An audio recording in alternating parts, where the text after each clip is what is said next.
అందుకని అంతర్జాతీయ సర్వేల్లో అంతర్జాతీయంగా చాలా దేశాలు 15 ఏళ్ల వయసులో పిల్లలు ఏం నేర్చుకుంటున్నారని చెప్పని ఒకే పరీక్ష ప్రపంచం అంతా పెడతారు. ఓకే. దానిలో చైనా ఇతర దేశాలు పాల్పంచుకున్నప్పుడు నెంబర్ 1 దేశం చైనా చాలాసార్లు. ఒకసారి ఒక సంవత్సరం 74 దేశాలు పాల్పంచుకున్నాయి. నెంబర్ 1 చైనా వచ్చింది, నెంబర్ 2 హాంకాంగ్ చైనా వచ్చింది, నెంబర్ 3 సింగపూర్ వచ్చింది. మన దేశం ఎక్కడ ఉందో 74 దేశాల్లో మనం 73. వాస్తవం 73. కిర్గిజిస్తాన్ అని ఒక దేశం ఉంది, అదివరకు సోవియట్ యూనియన్లో ఉండేది, సెంట్రల్ ఏషియాలో. వాళ్ళు ఉన్నారు కాబట్టి మనకు లాస్ట్ ప్లేస్ రాలా. కానీ మన స్థాయి అది కాదు. మన సమాజానికి మన తపన కానీ, మన పిల్లల తెలివితేటలు కానీ, పడే కష్టం కానీ ఆ స్థాయి కాదు. అలా చేసింది పూర్తిగా విద్యా వ్యవస్థ. ఒక మూర్ఖమైన మొక్కుబడిగా. విద్య అంటే మనకు మన ప్రభుత్వాలకి ఏంటి, ఇంకో 5,000 మంది టీచర్లకు ఉద్యోగాలు ఇస్తాం, మేము జాబ్ క్యాలెండర్ ఇస్తాం, రిక్రూట్మెంట్ చేస్తాం. అంటే విద్య కొంతమందికి ఉద్యోగాలు ఇచ్చి జీతాలు ఇవ్వడం కోసం తప్ప పిల్లల మేధస్సు వికసించడం కోసం కాదు. దాని మీద ఒక్క మాట మాట్లాడడం చూడండి. అసలు మన ఎన్నికలు తెలంగాణలో జరిగినాయి, ఒక్క పార్టీ వాడైనా సరే పిల్లలకి విద్యా ప్రమాణాలు లేవు. అదే సార్, దీని గురించి ఎందుకు మాట్లాడలేదు? అక్కడ ఓట్లనే అనుకోవట్లా. ఓట్లు ఎక్కడైనా అనుకుంటున్నారు. ఈ లక్షలాది మంది నిరుద్యోగులందరినీ భ్రమంలోకి నెట్టి 10 లక్షల మంది 5 లక్షల మంది ఉద్యోగాల కోసం వెతుకుతుంటే 5,000 ఉద్యోగాలు చూపెట్టి అందరికి అవసరమైతే ఏజ్ పెంచేసి నీకు 25 ఏళ్ళకి 30 ఏళ్ళకి ఇస్తాను, 35 దాకా 45 దాకా పోటీ పడవచ్చు అని చెప్పంటే ప్రతివాడు ఉన్నాడు 45 ఏళ్ళ వయసు ఒకవాడు దాకాను నాకు అందరికి ఉద్యోగాలు అక్కడ ఉన్నాయనుకుంటాడు. ఎవరు ఎంతమంది పోటీ పడ్డా 5,000 ఉద్యోగాలు ఉన్నది, 5 లక్షల మంది పోటీ పడతారు, పోటీ ఇంకా పెంచుతారు, 5,000కి వస్తాయి. మిగతా 4,95,000 మంది సంగతి ఏంటి? ఆ సంగతి మాట్లాడట్లా.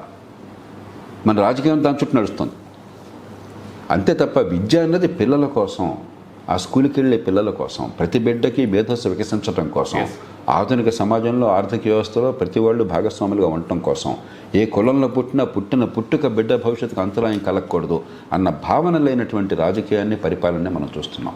అందుకే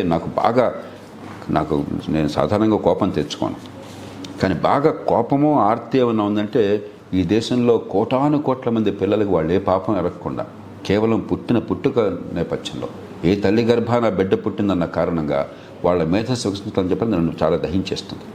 అది బిడ్డలకు అన్యాయం జరుగుతుంది, సమాజానికి నష్టం జరుగుతుంది. చాలా 180 మంది జన్యు సంపద వృధా అయిపోతే, మేధస్సు వికసించకుండా పోతే దేశం కదా నష్టపోయేది, మనందరూ నష్టపోవట్లా. అండ్ ఈ రోజు నుంచి 10th క్లాస్ ఎగ్జామ్ స్టార్ట్ అవుతున్నాయి సార్. నాకు ఒక టెన్షన్ ఏంటి అంటే, చదువుతున్నాము ఇప్పుడు IIITలో చూస్తే ఎంతోమంది పిల్లలు ఆత్మహత్యలు చేసుకుంటున్నారు.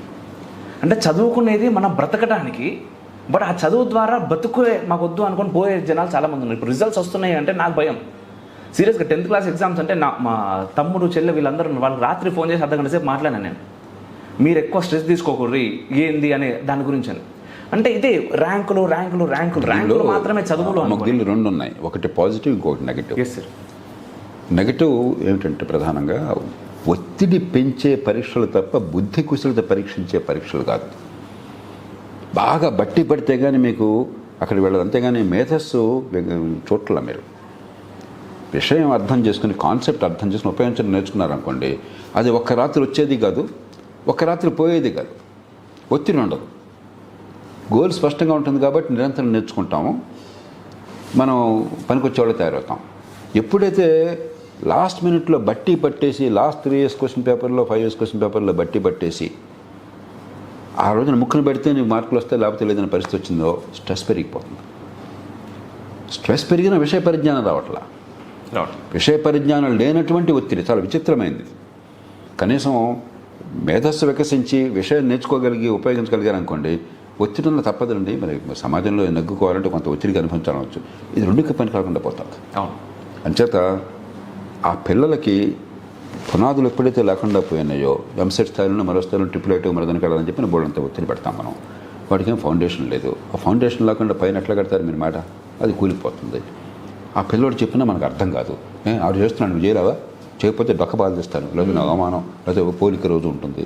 తల్లిదండ్రులకు దురుద్దేశం చేయట్లా. కాబట్టి నెగటివ్ ఏంటంటే ఫౌండేషన్ లేనటువంటి విద్య, బట్టి పట్టే విద్య, కాన్సెప్చువల్ క్లారిటీ లేనటువంటి విద్య, పనికిరాని విద్య అయ్యేసరికి ఒత్తిడి పెరుగుతోంది, ఫలితం రావట్లేదు. పాజిటివ్ ఏంటంటే దీని వెనకాల తల్లిదండ్రులు మనకు తిడతాం మనం, కానీ తపన ఉంది. నా పిల్లలు బాగుపడాలి, నా పిల్లలు ఎదగాలి, వాళ్ళు గర్వంగా సమాజంలో తలెత్తుకు తిరగలగాలి అన్న కోరిక ఉంది. అది చాలా పాజిటివ్. అది నిజం నిజం. అంచేత మనం ఈ మొత్తాన్ని ఒకే రకంగా చూస్తే పరిష్కారం రాదు. ఈ పాజిటివ్ని ఉపయోగించుకుని నెగిటివ్ని తీసేయటం ఎట్లా? ఎంతో కొంత అసలు ఒత్తిడి లేకుండా విద్య అనుభవం అది అబద్ధం. మనం అది కూడా ఫ్రాంక్గా చెప్తాను. ఓకే. ఆడుతూ పాడుతూ అత్యున్నత ప్రమాణాల విద్య ఎట్లా వస్తుందండి? మీరు తపన పడకుండా అందరూ సరదా గడుపుతుంటే మీరు ఒక గంట సేపు బుద్ధి దీని మీద పెట్టకుండా ప్రపంచంలో ఏ మనిషికి కూడా విద్య మీద దృష్టి పెట్టాలి. నాకు 100 పేజీలు ఒక మంచి వ్యాసం ఉంది, చాలా చిక్కగా ఉంది. నాకు కూడా ఛాన్స్ దొరికితే పక్కన పెట్టి సరదాగా చూడాలి ఉంటుంది. మానవ సహజం అది. అందుకే థామస్ ఎడిసన్ అన్నాడు, ఎడిసన్ ప్రపంచంలో చాలా ఎక్కువ పేటెంట్లు పొందినవాడు, ఈ లైట్ బల్బ్ దగ్గర నుంచి అన్ని చేసినవాడు. There is no expedient to which a man will not resort to avoid the labour of thinking. ఆలోచించడం అనే కష్టమైన ప్రక్రియను తప్పించుకోవడం కోసం మనిషి తొక్కని అడ్డదారి లేదు. అంచేత విద్య అసలు ఒత్తిడి లేకుండా విద్య ఉండదు. మరి మనం ఎక్స్ట్రీమ్కి వెళ్ళకూడదు. కానీ ఒత్తిడి వాళ్ళని హింసించేదిగా కాకుండా, వాళ్ళ ధైర్యాన్ని కోల్పోయేట్టు చేసేది కాకుండా, ఆత్మవిశ్వాసాన్ని పెంచేదిగా ఉండాలి. అదే సమయంలో లక్ష్యాన్ని ప్రతిపాదించి, ఇప్పుడు ఉదాహరణకి ఇప్పుడు రేపు కాలం రాయాలి, నేను ఒత్తిడి ఉంటుంది. ఇప్పుడు కూడా నేను రేపు కాలం రాయాలని చెప్పంటే డెడ్ లైన్ ఉంటే ఒత్తిడి ఉంది మనసు మీద.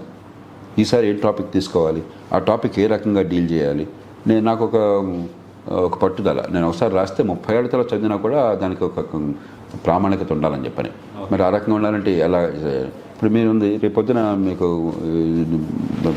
సోషల్ మీడియాలోకి వెళ్ళిపోవాలి, మీకు ఒత్తిడి లేదు. మరి ఈ టైంకి ఇంటర్వ్యూ ఎట్లా చేయాలి, పసందుగా ఎట్లా పనికొచ్చేట్టు ఎట్లా చేయాలి, తర్వాత ఎడిటింగ్ ఎట్లా చేయాలి, ఏ రకంగా.